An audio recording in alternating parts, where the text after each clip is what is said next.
Sharon, I don't even know where to start. Thank you for joining me today. Absolutely. How long have we known each other? Oh, girl, let's not count. I don't remember though. Me either. It's been a long time. It fits. It's probably, I don't know, when did you get involved in work in Peabody Vance? 15 years ago. So I guess that's how long I've known you at least. Yeah, at least. At least that time. Yeah. I feel like it's been longer than that. It's only been 15 years. Mm-hmm. Okay, so Sharon, now tell me, and we're gonna end up talking about your business, about how did you get involved in this community development work? I'm gonna say it's community development. It's really, you have a neighborhood association, but how did you even get involved in that work? Well, because of Ritzy's. Tell us what Ritzy's is, because nobody knows. So Ritzy's is a florist and interior design business. I've been in business for 38 years. Oh, wow. Yeah, and it started. You're only 38, though. That's it. So your whole life. All my life. So, but Ritzy started downtown on Main. Uh-huh. Well, it actually started East Memphis, then it went downtown on Main. And then as I began to look for real estate for Ritzy's, then it connected me to the Peabody Vance neighborhood, because everything in downtown Memphis was selling. So every time I put a contract on it, someone would come along and outbid me. And so by the time I found the location in the Peabody Vance Medical District area, then it was buy as is, just like that. Okay. What was happening in Peabody Vance when you first moved there? What was the neighborhood like? Because, it has a lot of history. Peabody Vance was, it has these large homes. They were mansions. Our former boss, Crump, lived in Peabody Vance, and some of our former mayors and wealthy Memphians in previous centuries lived in that area. But by the time you got to Peabody Vance, what was really going on there? Well, a lot of the wealthy people had left. And so it was, Peabody Vance area didn't even have the name Peabody Vance. It was, I want to say, abandoned.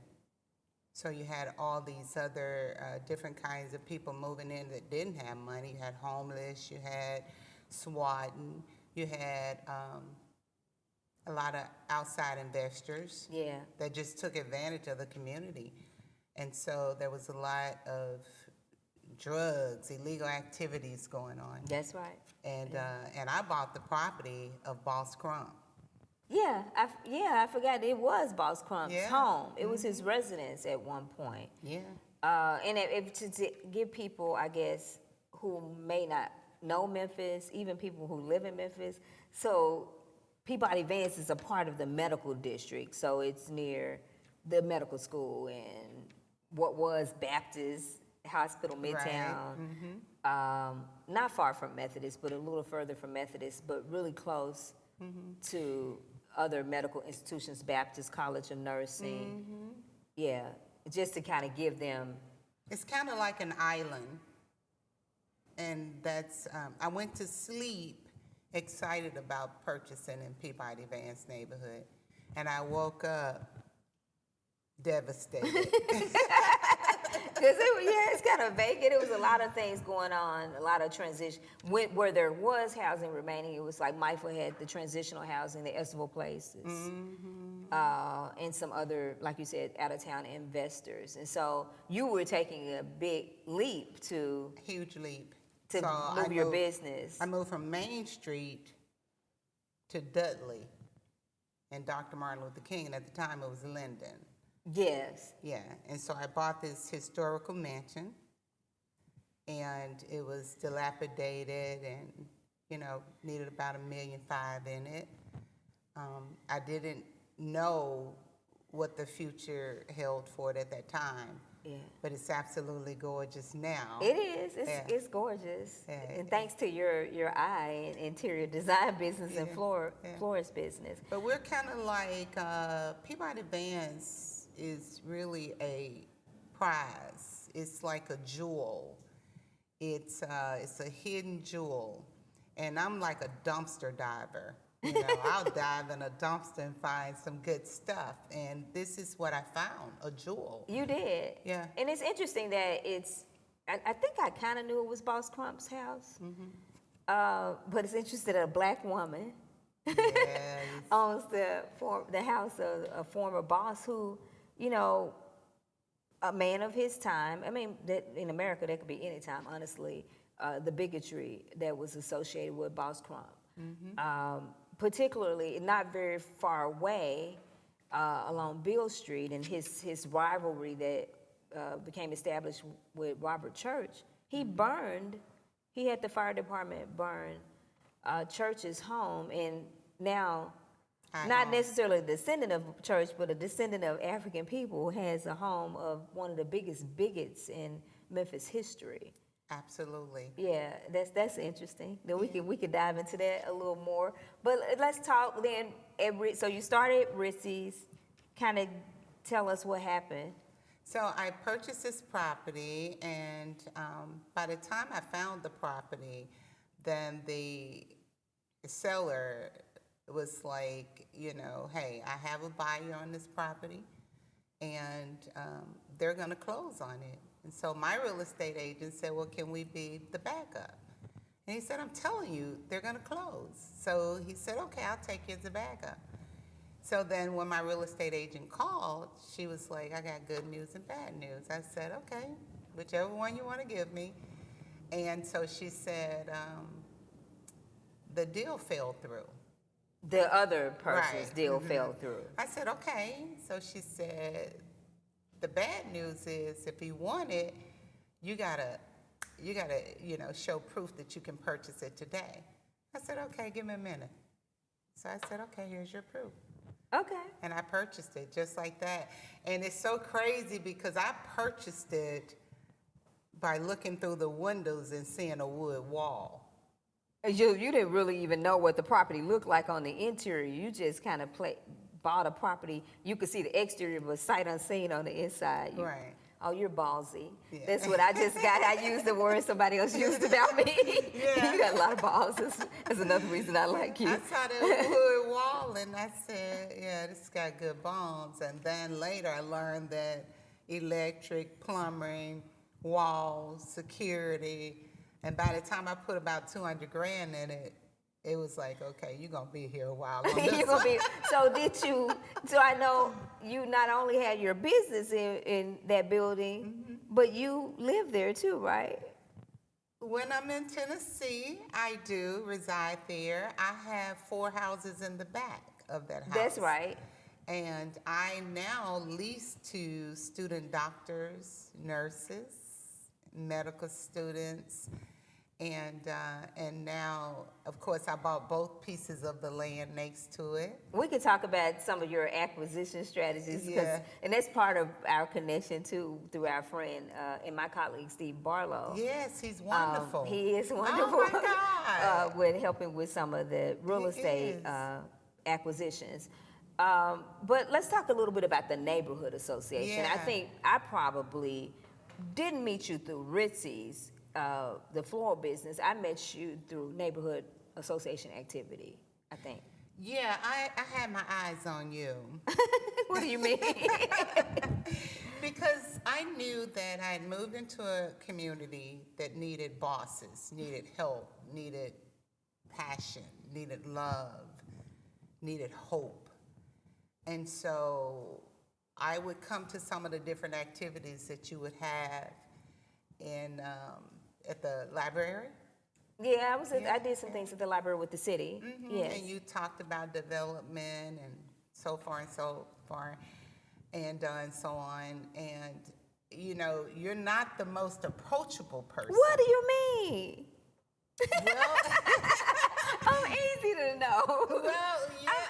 I have some introvertedness. I know that, and so people assume that they can't approach me. It's probably my shyness, and most people don't think of me as shy, but I think it's good. It comes out. I think it's in a great way. I don't say that in a bad way, because once I approach you, you was just open to conversation.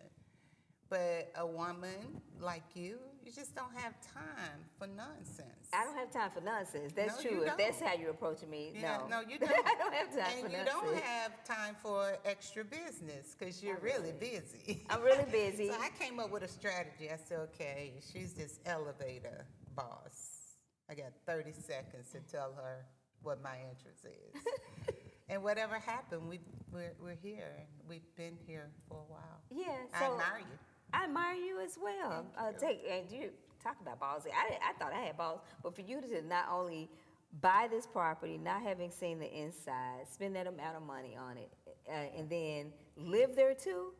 And so let's talk about living there. What we already talked a little bit about the neighborhood being, had some challenges.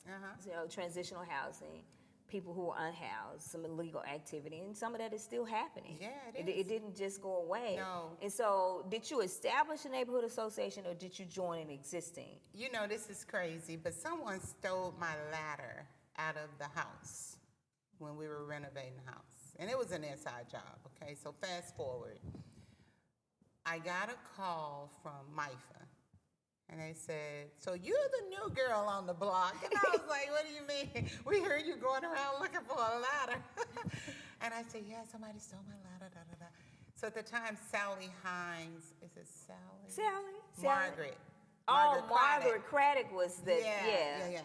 And so she wanted to meet with me, and at the time, I think it was New Pathway. They had a... That's right, New Pathway CDC. I'd actually forgotten that they were in Peabody Vans. They were, and they had this business, but it wasn't really active. So she asked me, had I considered maybe having an association there? And of course, after I made this investment, I said, oh, we got to get this neighborhood together, because I can't have a business or spend a couple of nights over here with all this going on. So, I got as close to politics as ever. I've always been like, I don't want to be a part of politics because, it seems like when you get to the top, you're still at the bottom. It sometimes getting up to the politicians, I don't see them in the meetings. I don't see them doing what they need to be doing to help me to move the city forward. And, and I have a home in Texas, and I'm well traveled. So I see a lot of beauty. And I want to take that beauty and bring it back to the neighborhood. But when I get all the way up to the top, and I don't get anything done, it can be very discouraging. So you move forward with the neighborhood association. Did you recruit others? I did. I formed a board. I got a nonprofit, and I met Steve. You met Steve Barlow. Yeah. I think he was doing some work with the real estate side with the hospital systems in the medical district. Because even today, our organization manages hundreds of lots in the medical district that were blighted. We saw what happened after flight from Memphis in certain neighborhoods, including Peabody Vans. But let's go back before Ritzy's, before an adult Sharon, and kind of talk about your backstory. You have a book. I do. What's the name of your book? From Rags to Riches. So let's kind of talk about that, Sharon, the backstory. Like, you are a Memphian. I am. And so where did you hail from? So Rags to Riches, first of all, is spelled WRAGES, which is what rags, okay? Riches is RITCHES. The T was actually a hidden cross for me, because in order for me to discuss my rags, I had to have a spiritual groundness to share it, because it wasn't that pretty. But on the outside, everybody thought, I just grew up with this spoon in my mouth, and I had a spoon in my mouth, It just wasn't silver. No, but I was fed, but I understood what projects look like. I understood what drugs smelled like. I understood what prison time was. I didn't do the drugs, I didn't do the prison time, but, I had family members that associated themselves with it. I knew what it looked like for children to be poor, and I also knew what it looked like to ride in a new car and stay in a 4-story home. I had my father that was pretty wealthy, and I had a mother that knew the streets. So I had a choice. I picked and chose a little bit from both sides. I ended up on the better side. But it gave me the knowledge that I needed to push a neighborhood with the rags forward. Because I could, when the dope dealers or homeless passed my house and they say, "Hey, Auntie," I said, "What up?" You know the language. I know the language, yeah. So Yeah. Rags to Riches became a story that not only was a book, but it went from a book to a stage, from a stage to community. So what I'm doing in Peabody Vance neighborhood is a calling. It's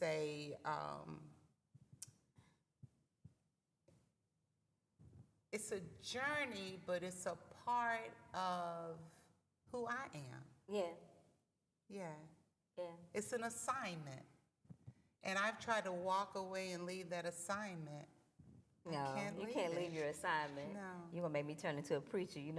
Jonah got swallowed by a whale when he was What? told to go to Nineveh and he didn't go. See, Okay, I so don't let's wanna not be do swallowed any. by the whale. Let's not get you swallowed by a So whale. I'm obedient. I'm obedient, okay? Yeah, so, the challenges didn't end in Peabody Vance. You're still having challenges right now. Yeah. I want you to talk more about your personal investment, not just your time. It took some money, not just your business, but beyond your business and your home, because it's not just your business, it's also your home. Yeah. You've made some personal dollar investments into the neighborhood. I think one of our last conversations, not last because we talk more than that, but not that long ago conversation was about some cameras or something because of some of the activity that's still happening in the neighborhood. Did somebody subsidize that? I know you know how to go and get the money because you like me with that. You will ask what they gonna say. No, Yeah, right. I'm not gonna die. Right. No, I have to say that I got the Memphis Medical District Collaborative involved. I got the medical district at the time. It was the chancellor was Dr. Brown, and so I said, "Hey, look, I need help. I need more power. Peabody Vance Neighborhood Association is just not enough power to do what I need to do. I need you to, include us in the medical district." And he did. And so then we became a part of the medical district. And then that opened doors to the city of Memphis, and it opened doors to Memphis Medical District Collaborative and all of the City all of the Beautiful. sources of funding that they had access to. Yes. That's the other thing. We probably got to know each other better through our friend Tommy Pacello, who founded the Memphis Medical District Collaborative. Yeah. And so we had our battles with Tommy. We sure We did. both loved Tommy. We love Tommy. And appreciated his work. We correct Tommy when Yes, we needed we to correct did. Tommy. But that probably strengthened our relationship. I know it was Steve, because Steve and I have known each other for 30 years, but it was also Tommy. Yes. And I would appreciate both their commitment to Memphis, similar to ours. Yeah. That they love this city as much as we love this Yeah. city. We just need, in Peabody Vance. So one of the challenges for me, and still is a challenge for me, is when I'm dealing with investors, whether they're out of town or whether they're in East Tennessee, is to understand that I come from East, I come from Collierville, and I have property in Texas, and I travel. So I'm in Peabody Vance because I have an assignment there. And I want to be there, not that I have to be there. So therefore, when other investors come in, I expect for their level of commitment to be the same as mine. Yeah. Now, if I can come in and put $1.5 million in your neighborhood, surely you can put money into the neighborhood. I shouldn't have to tell you to paint. Yeah. Yeah, You and know, upkeep your home. I mean, that's just basic. I shouldn't tell you to cut your yard. I shouldn't tell you to write letters to your tenants. I understand mixed use community, but my question has always been, do I learn to get along with them, or do they learn to get along with me? So if you buy a complex in the neighborhood, would you maybe write letters and tell everybody, okay, this is how we do? Yeah, what is the standard for living? And is Yeah. it's not different from what you expect in the place where you live if you don't live there. Yeah. Because you operate a business, you want your business to be successful, and you want to be safe, feel safe in your home, and so do your neighbors. So let's touch on, you've done some work with us, your business side of your thank work.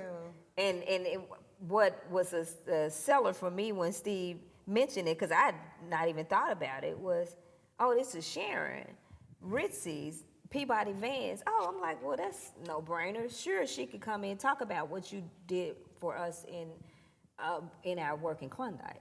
Yeah, stage one of your homes, beautiful home, and it's easy for me to see nothing become something. Yeah. And I think that's where our connection is too. Is you have a vision for the city, and I just so respect you, boss lady. Don't call me boss lady. I know, really. I just respect you to the utmost because you take nothing and you make something. And I'm so attracted to that. And so you called me over and Steve and said, hey, look, we need you to stage this house for us. And I was like, really? And he was like, yeah. And I came in and you turned me loose and I staged a 2-bedroom house. And No, it was a 3-bedroom. 3 bedrooms, that's right. And you staged it so well, the buyer didn't want anything to leave, so she bought the staging. Which the next time we stage a house, that means we have to buy everything over again because she I guess she saw your vision and she loved your vision. And most people don't think of staging houses in affordable housing. Yeah. That we just say, hey, here's your house and figure it out. Yeah. But no, I don't think No. that's fair. It's when they're a new homeowner, why can't they have those same benefits? Absolutely. They get to choose some things about their house. They get a professional coming in to stage and that has a vision, it has an eye, Yeah, the to see creative what eye. they could do with it. You know, I think the home had a little boy's room, little girl's room, then had the mother's room, and, you know, the sitting area, the kitchen, and it was just really, really nice, you know. It was really nice, and I appreciate you allowing me to stage Well, of the course. home. I mean, my philosophy is that even in affordable housing, in neighborhoods that have seen disinvestment, number one, I don't think anyone deserves less than. Yes. And so sometimes we'll have an attitude as humans like, well, that's for them, those people. And that really kind of despise thinking of people as those people, the other. And so why don't they deserve as much? They just have fewer resources. And so we may have to subsidize that want, but that doesn't mean it shouldn't be as good as. No. And so that was my position on staging a home. And then we got a couple others who probably need to go ahead and get staged because Okay, they're I'm for ready. sale on the same street. ready. Because that really drew that buyer in. And, you know, she's still there. I assume she That's still has the same awesome. furniture because it has not been that long. So Yeah, she had little children. They can be kind of destructive sometimes. But I mean, it was an entire house. It was. Beds and everything. Everything. TV, beds, dishes, staged, And she bought it. and bought everything. She bought everything That so makes- she didn't have to go out and shop. That made me feel proud. I'm very proud. I was very proud of that you did such a good job that homeowner wanted everything. She didn't, so everything she had, she just must have left it where it was. Yeah. And said, I'll take this. Yeah, that was awesome. Yeah, and so that's important. But I think it kind of speaks to, I guess, both of our idea about how you treat your neighbors. And, you know, my thing is about loving my neighbors as myself. It's kind of like, even with Peabody Vans now, it is so pleasant to live in Peabody Vans. Of course, we still have work to do, okay? But we have no property for sale over there. Yeah, you got another property, not just I bought the you two got blocks. I mean, two, and you bought everything around you. not around me, but I bought everything next to me. Okay. Yeah. Yeah, you didn't buy the gas station. No, I didn't buy the gas station. But you bought the But I other will, but I things. didn't. If you Yeah, can, you yeah, buy the yeah, gas station. We'll see if Steve can work that out. Right, for you. right, that'll work. 'Cause Steve is the one, he put me up there. He was like, well, she's been so committed, and you should let her bid on it. And I bid it, and they took it. Yeah. So, but I do want to say this, is that I have a group of great supporters in the Peabody Vance neighborhood. Yeah. That has supported the association, the medical district, MIFA. We have City View Towers, City Beautiful, Memphis Police Department. I have organized crime unit. I mean, when I say I have a pool of people that really work with me to do what we needed to do, to push the elements out. We're still pushing elements. We still have some stubborn investors that think that, oh, this is the same neighborhood that you used to prey on. We don't prey on poor people in my neighborhood. We elevate them. Not on your watch. Not on my watch. Yeah. So, but did you picked up another property? Was that property next to another large house? Oh, I bought a house around the corner and I sold it. Okay. Yeah. But you did some work on it, or you didn't work on that? I You did some worked work on on it that before one I too. sold it. And so you were really committed. I mean, you're investing your personal dollars into this place. Absolutely, into the neighborhood. It's just not a conversation. You know, No. a lot of people will talk, and they're really bold on the internet. They'll talk about what we need to do in certain neighborhoods, and historically, this neighborhood was not black, but Memphis has become black, and so. Yes.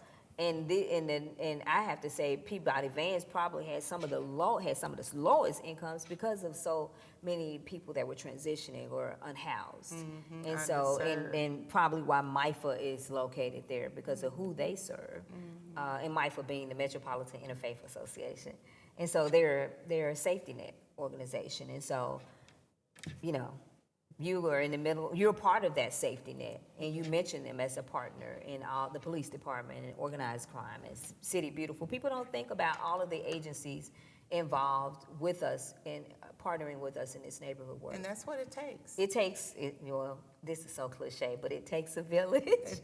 Well, it takes a city government, nonprofit partners, neighbors to really make a place better. So a geography in a city. Absolutely.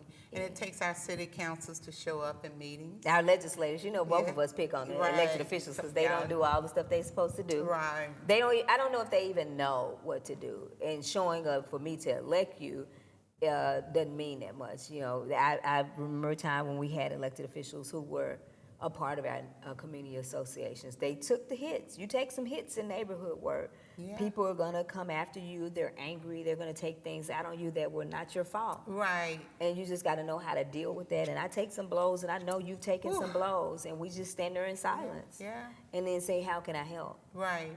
Yeah. You get tough skin. You gotta have tough skin to Yeah. be in this work. Do any last things you want to share about either your book, your business, or neighborhood work, or any words of inspiration? Well, let's see. I appreciate being a business owner in Memphis for now 38 years. I also appreciate the opportunity to be a part of the work to move the city forward.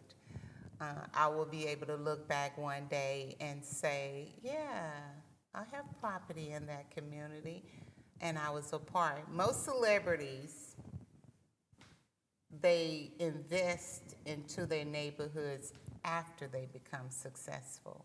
Okay? I feel like I invested into the neighborhoods as I became successful. Yes, I agree. Yeah. I agree. And I like that. So you grew up with it. I grew up with it, yeah. You didn't wait to look back and say, hey, now is the time. No. You invested what little you had. Yeah. And moved in it. Yeah. Yeah. I said I would never go back, and I moved in it. Yeah. So, yeah, You took some chances. I did. All right. Well, thank you, Sharon. Of Thank course, I you. love being around you. I love your energy. Oh, You're my sister. you are my sister. Yeah, and I love you much. I love you more, and I'm so proud of you. I am proud of you as well. Thank you. All right. Thank you for joining me on the episode of Bridging Memphis. you.